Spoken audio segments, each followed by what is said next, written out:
সেই জন্য আমরা মনে করি আগে স্থানীয় সরকার নির্বাচন হোক, তারপরে আপনারা যাদের ইচ্ছা তারা আপনারা সংসদে যান।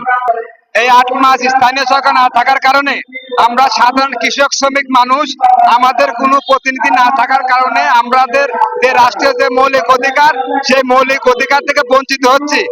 আপনার সরকারি যে টিসিবি কার্ড মাঠ সব বিভিন্ন এলাকায় যে মারামারি ধরাধরি চাঁদাবাজি, এই চাঁদাবাজির একটাই মাত্র কারণ স্থানীয় প্রতিনিধি না থাকার কারণে। আমরা যে সাধারণ মানুষ, কৃষক মানুষ, খেটে খাওয়া মানুষ, আমাদের কোনো এজেন্ট বাস্তবায়ন তারা করছে না। সেই জন্য আমরা মনে করি যে আগে যদি স্থানীয় সরকার নির্বাচন হয় তাহলে আমরা আমাদের পছন্দের প্রার্থীকে আমরা নির্বাচিত করে বাই করে আনতে পারবো। আর যদি আপনার সংসদ নির্বাচনের পরে যদি স্থানীয় সরকার নির্বাচন হয় তাহলে সেই সময় স্থানীয় যে প্রতিনিধি হবে সেইটা আপনার এমপি মন্ত্রীরা তাদের শুভাঙ্কিত ও তাদের নিজস্ব